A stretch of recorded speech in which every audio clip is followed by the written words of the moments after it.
வணக்கம் நேயர்களே, கடவுளூர் டிவி நேயர்களுக்கு லக்ஷ்மி நாராயணன் அன்பு வணக்கங்கள். இப்போ நம்ம பார்க்க போகிறது வார ராசி பலன் 15ஆம் தேதியிலேருந்து 21ஆம் தேதி வரை எப்படி இருக்க போதான்னு பார்க்க போகிறோம். எப்போதுமே சொல்கிறதாங்க, லக்னத்துக்கு பாருங்கள்.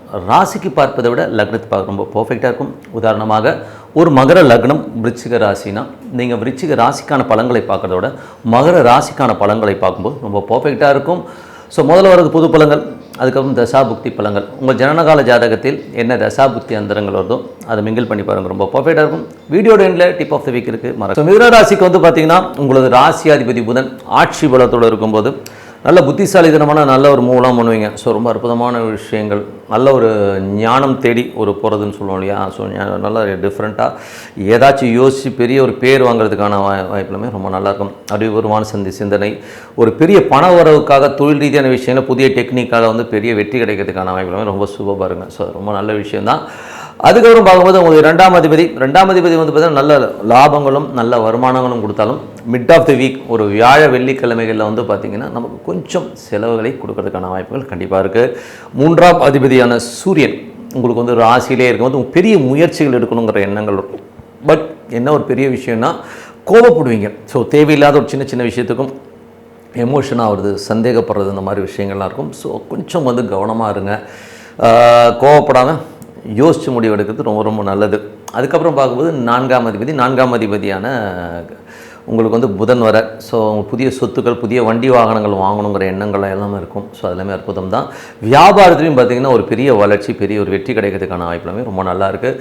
அதுக்கப்புறம் 5 மற்றும் 11ஆம் அதிபதியான செவ்வாய் லாபத்தில் இருக்கும்போது புதிய வரவுகள், ஆன்மீக சுற்றுலா, அது மட்டும் இல்லை குழந்தை பேர் இல்லாதவர்களுக்கு குழந்தை பேர் கிடைக்கிறது ரொம்ப சந்தோஷமான விஷயங்களுமே கண்டிப்பாக இருக்கும். 6ஆம் அதிபதியான செவ்வாய் 11ல் இருக்கும்போது பார்த்திங்கன்னா உங்களுக்கு வந்து நல்ல ஒரு ஏற்றங்கள் வர்றதுக்கான வாய்ப்பு எல்லாமே இருக்குது. வேலையில் அடுத்த கட்டத்திற்கு போகிறதுக்கான வாய்ப்பு எல்லாமே ரொம்ப அற்புதமாக இருக்குது. ஸோ அதுவும் சூப்பரான விஷயந்தான்.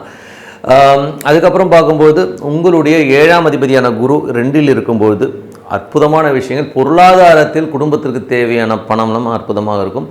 கணவன் மனைவிக்கு நடுவில் வந்து கொஞ்சம் தேவையில்லாத வாக்குவாதங்கள், தேவையில்லாத பிரச்சனைகள்லாம் வரதுக்கான வாய்ப்புலாம் ரொம்ப கவனமாக இருக்கணும்.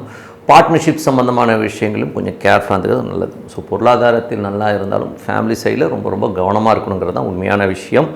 அதுக்கப்புறம் 8, 9ஆம் அதிபதியான சனி வந்து பார்த்திங்கன்னா உங்களுக்கு 10ல் இருக்கும்போது தொழில் ரீதியான விஷயங்கள் நல்ல ஏற்றங்கள், நல்ல லாபங்கள் இருக்கும். அது மட்டும் இல்லாமல் கொஞ்சம் கவனமாக இருக்கணும். ஏன்னா சனி புதன் காம்பினேஷன்ஸ் இருக்கும்போது மற்றவர்கள் நம்ம ஏமாற்றுவாங்க, இல்லைன்னா நீங்களே மற்றவங்களை ஏமாற்றுங்க. இந்த 2 கேட்டகரியில் ஏதாச்சும் ஒன்றுத்தில் லாக் ஆகிடுவோம். ஸோ கொஞ்சம் கவனமாக இருக்கிறது ரொம்ப ரொம்ப நல்லது. 11ஆம் அதிபதியான நான் 8னும் போதே என்னென்ன பேராசை காட்டி ஏமாற்றிடுவாங்க. ஸோ அதனால் கொஞ்சம் கேர்ஃபுல்லாக இருக்கணும். 11ஆம் அதிபதி செவ்வாய் வந்து பார்த்திங்கன்னா அற்புதமான ரீதியில் இருக்கும். அது மட்டும் இல்லாமல் அது வந்து சுக்கிரனுடைய நட்சத்திரத்தில் இருக்கும்போது ஆன்மீக சம்பந்தமான விஷயங்கள், குழந்தை பேர் இல்லாத குழந்தை பேர் கிடைக்கிறதுக்கான வாய்ப்புகள் எல்லாமே அற்புதமாக இருக்கும். அந்த முயற்சிகள் ஒரு பெரிய வெற்றி கிடைக்கும். ஓகேங்களா, அது ஒரு நல்ல விஷயம். அது மட்டும் வேலையிலையும் நல்ல ஒரு மாற்றங்கள், வேலையில் வந்து கொஞ்சம் வேலை பளுக்கள் அதிகமாக இருந்தாலும் நல்ல லாபங்கள் வர்றதுக்கான வாய்ப்புகளுமே அற்புதமாக இருக்குங்க. அதுக்கப்புறம் உங்களோட 12ஆம் அதிபதியான சுக்கிரன் வந்து உங்களுக்கு வந்து 2ல் இருக்கும்போது குடும்பத்திற்காக கொஞ்சம் நிறைய செலவு பண்ணுறமான விஷயங்களை கண்டிப்பாக ஏற்படுத்துங்க. ஸோ இதுவரை பார்த்தது பொது பலன்கள். இப்போ பார்க்க தசாபத்திலும் மிதுன லக்னமாக இருந்து சூரியன் தசாபத்திலும் சூரியன் வந்து உங்களுக்கு 3ஆம் அதிபதி ராசியிலேயும் பெரிய முயற்சிகள் எடுப்பீங்க. கொஞ்சம் உடல் ரீதியான விஷயங்களை கொஞ்சம் கவனமாக இருந்துக்கணும். தேவையில்லாத கோபங்களை வந்து அடக்கிட்டு எதுக்காக கோபப்படுறது யோசிக்கிறது ரொம்ப ரொம்ப நல்லது. அதுக்கப்புறம் மிதுன லக்னமாக சந்திர தசாபத்தியந்திரங்கள். சந்திரன் வந்து உங்கள் 2ஆம் அதிபதி நல்ல லாபங்களை கொடுக்கும். அதே நேரத்தில் வந்து பார்த்திங்கன்னா வாரத்தின் மத்தியில் ஒரு புதன் வியாழக்கிழமைகள் வந்து கொஞ்சம் சின்ன சின்ன செலவுகளை கண்டிப்பாக கொடுக்கும். ஸோ அது வந்து சுப செலவுகளும் வீட்டுக்கு தேவையான செலவுகளாக கண்டிப்பாக இருக்கும். மிதுன லக்னமாக இருந்து செவ்வாய் தசாபத்தியந்திரங்கள். செவ்வாய் 6ஆம் அதிபதி 11ல் இருக்கிறது ரொம்ப சிறப்பான விஷயங்கள். வேலை பளுக்கள் அதிகமாக இருந்தாலும் பெரிய வெற்றிகள், பெரிய லாபங்கள் வர்றதுக்கான வாய்ப்புகள் ரொம்ப அற்புதமாக இருக்குது. மிதுன லக்னமாக இருந்து ராகு தசாபுத்தியந்திரங்கள். ராகு வந்து 9ல் இருக்கும்போது பிரயாணங்களால் ஒரு பெரிய லாபங்கள், பெரிய வெற்றிகள் வர்றதுக்கான வாய்ப்பு எல்லாமே ரொம்ப நல்லா இருக்குது. மிதுன லக்னமாக இருந்து குரு தசாபுத்தியந்திரங்கள். குரு வந்து பார்த்திங்கன்னா 7, 10ஆம் அதிபதியான குரு உங்களுக்கு வந்து 2ல் இருக்கும்போது அற்புதமான பலன்கள், பொருளாதாரத்தில் ஒரு பெரிய வெற்றி, பெரிய லாபங்கள் வரும். அதே நேரத்தில் கணவன் மனைவி உறவில் ரொம்ப கவனம் தேவை. அது மட்டும் இல்லை பார்ட்னர்ஷிப் சம்பந்தமான விஷயம் நிறைய டிஃப்ரென்ஸ் ஆஃப் ஒப்பீனியன் வர்றதுக்கான வாய்ப்புகள் நிறைய இருக்குது. ஸோ கொஞ்சம் கவனமாக இருக்கணும். மிதுன லக்னமாவது சனி தசாபுத்தியந்திரங்கள். சனி வந்து பார்த்திங்கன்னா உங்களுக்கு வந்து 8, 9ஆம் அதிபதி 10ல் இருக்கும்போது என்ன மாதிரி விஷயங்களை பண்ணோம் அப்படின்னா தொழிலில், அதுவும் என்றைக்குமே வந்து பார்த்திங்கன்னா சனி புதன் காம்பினேஷன்ஸ் இருக்கும்போது கொஞ்சம் நமக்கு வந்து நம்மை மற்றவர்களை ஏமாற்றுவதற்கான வாய்ப்புகள் இருக்குது, இல்லைனா நம்ம மற்றவங்களை ஏமாற்றுவோம். ஸோ அதனால் ரெண்டுமே தப்பு தான், ஓகேங்களா? ஸோ அதனால் கொஞ்சம் கேர்ஃபுல்லாக இருக்கிறது ரொம்ப ரொம்ப அவசியம். பேராசை காட்டி ஏமாற்றுறதுக்கான வாய்ப்புகளும் ரொம்ப ரொம்ப கவனமாக இருக்கணும். மிதுன லக்னமாக இருந்த புதன் திசா புத்தி அந்தரங்கள். புதன் வந்து 4ஆம் அதிபதி ராசியில் இருக்கும்போது தாயாருக்கும் நீங்களும் வேறு ஊரில் இருக்கீங்கன்னா உங்கள் அம்மா உங்கள் வீட்டுக்கு வர்றதுக்கான வாய்ப்புகள் இருக்குது. புதிய நிலபுலன்கள், புதிய வண்டி வாகனங்கள் வாங்குகிற யோகங்கள் அற்புதமாக இருக்குங்க. மிதுன லக்னமாக இருந்து கேது திசா புத்தி அந்தரங்கள். கேது 3ல் இருக்கும்பொழுது கொஞ்சம் ஆன்மீக சிந்தனை இருக்கும். உங்கள் முயற்சியில் பெரிய வெற்றி. வழக்குகள் ஏதாச்சும் இருந்ததுன்னா இப்போ பேசி தீர்த்துக்கிறதுக்கான வாய்ப்புகள் இருக்குது. லீகல் இஷ்யூஸ் இருக்கிற சொத்துக்கள் விற்பனை ஆகிறதுக்கான வாய்ப்புகள் ரொம்ப அற்புதமாக இருக்குது. மிதுன லக்னமாக இருந்து சுக்கிர திசா புத்தி அந்தரங்கள். சுக்கிரன் வந்து 5ஆம் அதிபதியான சுக்கிரன் உங்களுக்கு 2ல் இருக்கும்போது புதிய வரவுகள், குழந்தை பேர் கிடைப்பதற்கான வாய்ப்புகள் எல்லாமே அற்புதமாக இருக்குது. ஸோ அது மட்டும் இல்லாமல் பொருளாதாரத்தில் வந்து ஒரு பெரிய பணம் வருவதற்கான வாய்ப்புகள் ரொம்ப அற்புதமாக இருங்க.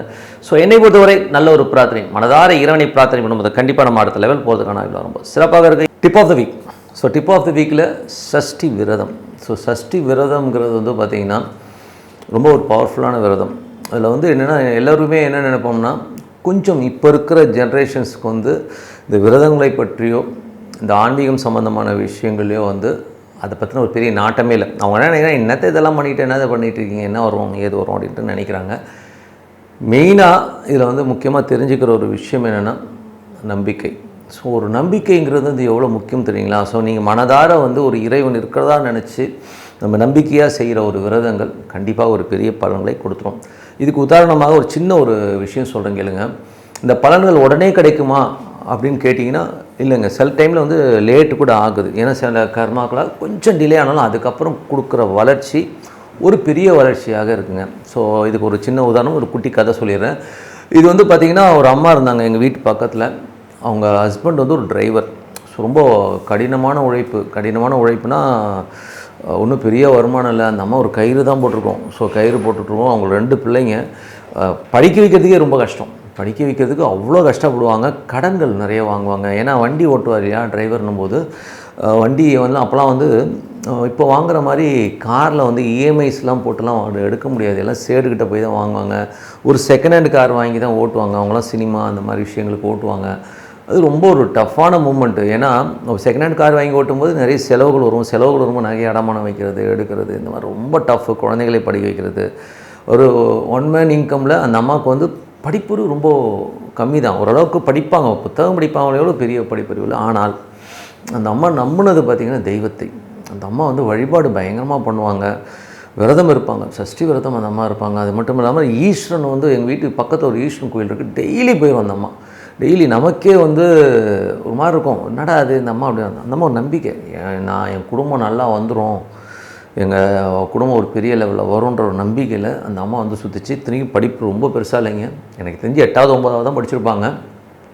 அந்த நம்பிக்கையின் வாயிலாக அந்த அம்மா பண்ணும்போது அதுக்கப்புறம் இந்த பசங்க வந்து படித்து முன்னேறி இன்றைக்கி வந்து அவங்க வேறு லெவலில் இருக்காங்க. கிட்டத்தட்ட வந்து அப்பாவை நல்லா பார்த்துட்டாங்க, அம்மாவை நல்லா பார்த்துட்டாங்க. அதுக்கப்புறம் அந்த அம்மா வந்து வருங்காலங்களில் வந்து பொழுது போலேன்னு சொல்லிட்டு இந்த மெடிசன் புக்ஸ் எல்லாம் படித்தாங்க. நல்லா படித்தாங்க. ஒரு 8வது 9வது படித்தவங்க மெடிசன் சம்மந்தமான புக்ஸை படிச்சுட்டு ஒரு டாக்டர் ஒரு மருந்து எழுதி கொடுத்தாங்கன்னா அந்த மெடிசன் சம்மந்தமான விஷயங்களை வந்து அவங்க சொல்லுவாங்க.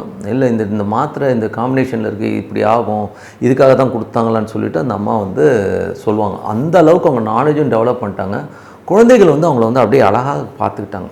அடுத்த வந்து தாயாருக்கு வந்து நல்ல ஒரு செல்வ செழிப்பான வாழ்க்கை, ரொம்ப சந்தோஷமான வாழ்க்கை. குழந்தைங்கள்லாம் ஃபாரின்லாம் போய் பெரிய லெவலில் வந்து அவங்க செட்டில் ஆனாங்க. இது என் கண் எதிர்க்க பார்த்தது. ஒரு விரதங்களும் ஒரு நல்ல விஷயங்களும் பார்த்திங்கன்னா உங்களுக்கு பெரிய லெவலில் முன்னேறும். ஆனால் அதுக்கு தேவை நம்பிக்கை, பொறுமை. அதனால் இது சஷ்டி விரதம். இப்போ நம்ம பேசும்போது சஷ்டி விரதத்துக்கு வந்து ஏன் சொல்கிறேன்னா, விரதத்தை வந்து ரொம்ப கேர்லெஸ்ஸாக எடுத்துக்கக்கூடாதுங்கிறதுக்காக தான் நான் எவ்வளோ தூரம் சொல்கிறது. ஸோ சஷ்டி விரதம் ரொம்ப முக்கியம். அதுவும் முருகனை நினச்சி அவனெல்லாம் நானாக வந்து வேண்டிக்கும் போது பேராண்டின்னு பேராடின்னு தான் கூப்பிடுவேன். வாடா போடான்னு பேசுகிற அளவுக்கு. ஏன்னா நான் உறவுகளாக வச்சுக்கிட்டோம்னு வைங்களேன், அது ஒரு சின்ன சந்தோஷத்தை தரும். ஓகேங்களா? ஸோ எனக்கு வந்து முருகன் அந்த கோயிலுக்கு போகும்போது ஏதாவது ரூபத்தில் வந்து முருகன் நம்ம கூட வந்துடும் அப்படி. ஸோ அந்த மாதிரி போன வாட்டி கூட திருச்செந்தூர் போகும்போது நான் போயிட்டு இருக்கும்போது ஒரு குட்டி பையன் நான் கந்தசஷ்டி கவசம் சொல்கிறான். அந்த அம்மா சொல்லுது, நான் அப்படியே மிரண்டேன். என்னடா அது கந்தசஷ்டி கவசம் சொல்கிறாங்களா? ஏமா இத்தினூண்டு பயிலாக பேசுகிறான். அவன் பூச நட்சத்திரம் வியாழக்கிழமை பிறந்தவன் வச்சு அந்த அம்மா. நான் மிரண்ட என்னம்மா இல்லை அவன் பண்ணுவாங்கன்னு. ஆனால் நான் தரிசனம் பார்க்கும்போது அந்த பையன் சட்டையை கழட்டு வந்து டக்குன்னு என்னோட தான் உட்காந்து தரிசனம் பார்த்தான். அந்த முருகனே என்னோட வந்து தரிசனம் பார்த்த மாதிரி ஒரு ஃபீல் எனக்கு கிடச்சிது. ஏன்னா இதுக்கு முன்னாடி அந்த அம்மா எனக்கு சொல்லணும்னு அவசியமே கிடையாது, லைனில் இருந்தவங்க. ஸோ அந்த மாதிரி இறைவன் உங்களோட ட்ராவல் ஆகிறதெல்லாம் நிறைய நீங்கள் உட்காந்து நோட் பண்ண மாட்டீங்க. நோட் பண்ணும்போது அது பக்கத்துலேயே தான் ட்ராவல் ஆகும். அதனால் விரதம்ன்றது இந்த சஷ்டி விரதம் ரொம்ப முக்கியமான விரதம். குழந்தை வரம் வேண்டி முருகனை வந்து வேண்டிக்கோங்க, ரொம்ப சூப்பராக இருக்கும். முருகன் வந்து அவ்வளோ அழகாக அருமையான குழந்தையாக பிறப்பாங்க. இந்த விரதம் வந்து அவ்வளோ, நீங்கள் வந்து முதல்ல வந்து இந்த சுகரு ப்ரெஷரு இதெல்லாம் இருக்கவங்க இந்த விரதம் எல்லாமே இருக்காதீங்க. முதல்ல அதை சொல்லிடுறேன். ஏன்னா நீங்கள் சுகர் ப்ரெஷர்லாம் வச்சுக்கிட்டு நீங்கள் விரதம் இருந்தீங்கன்னா ரொம்ப சைடு எஃபெக்ட் இருக்கும். அந்த மாத்திரை போடுறவங்களாம் இருக்காதீங்க. மற்றபடி நீங்கள் வந்து நல்ல ஃபிசிக்காக இருங்க. ஒரு நாள் காலையிலேருந்து சாயங்காலம் வரை இந்த விரதம் இருங்க, அற்புதமான பலன். முருகன் வந்து உங்கள் வீட்டில் வருவாங்க. ஸோ அந்த அளவுக்கு அந்த முருகனுடைய உங்களுக்கு யாராச்சும் வந்து அது சஷ்டியை பொறுத்தவரை அந்த 9 அந்த திருச்செந்தூர்லலாம் பார்த்தீங்கன்னா அந்த சிலைக்கு வேர்க்குன்னுவாங்க. ஸோ அந்தளவுக்கு ரொம்ப பவர்ஃபுல்லு. சஷ்டியில் வந்து பார்த்திங்கன்னா அந்த உங்களை யாராச்சும் எதிர்த்து ரொம்ப உங்களை வந்து புண்படுத்தி ரொம்ப கம்ப்ரெஸ் பண்ணி வேலையில் இருக்கட்டும் குடும்பத்தில் இருக்கட்டும் என்னை ரொம்ப நோவடிக்கிறாங்க அப்படின்னா இந்த சஷ்டி விரதம் இருங்க. அதுவும் முருகன் உங்களோட இருக்கான்னு நினச்சி அப்படி நம்பிக்கையோட இந்த சஷ்டி விரதம் இருங்க. அப்புறம் பாருங்கள் என்ன மேஜிக் நடக்குதுன்னு பாருங்கள். அதனால தான் நான் சொன்னேன், நம்பிக்கை ரொம்ப அவசியம். இன்றைக்கி மாத்திரை போட்டு ஜுரம் சரியாகிற மாதிரி உடனே ரிசல்ட் இன்ஸ்டண்ட்டாக கிடைக்குமா? கண்டிப்பாக கிடைக்கிறதுக்கான வாய்ப்புகள் ரொம்ப கம்மி. சில பேருக்கு இன்ஸ்டண்ட்டாக கிடைக்கும், பட் எல்லோருக்கும் கிடைக்காது. அதனால் அமைதியாக உட்காந்து இறைவனை வழிபாடு பண்ணுங்கள். அதுவும் சஷ்டி விரதம் அற்புதமான விரதம். எதிரிகளை தகர்த்தெறிஞ்சிடும். முருகன் வந்து தூள் கலப்பிடுவா. அப்படி அதே மாதிரி குழந்தை வரத்துக்கு வந்து சிறந்த விரதம்னா சஷ்டி விரதம். சஷ்டியை நினச்சி விரதம் இருங்க. அற்புதமான ஒரு குழந்தை, அற்புதம் உங்களுக்கு எதிரிகளை தகர்த்தெறிகிற ஒரு விஷயம் எல்லாமே நடக்கும். நீங்கள் வந்து சஷ்டி விரதம் இருங்க. அற்புதமான விஷயங்கள் இன்னும் பேசுவோம், ஓகேங்களா? ஸோ உங்களுக்கு விடைபெறுவது உங்கள் லக்ஷ்மி நாராயணன். நன்றி, வணக்கம். கடவுள் அருள் டிவியை பார்த்தமைக்க நன்றிகள். மேலும் இது போன்ற தகவல்களை தெரிந்து கொள்ள கடவுள் அருள் டிவியை சப்ஸ்கிரைப் செய்யுங்கள். மறக்காமல் பெல் ஐக்கானை கிளிக் செய்யுங்கள்.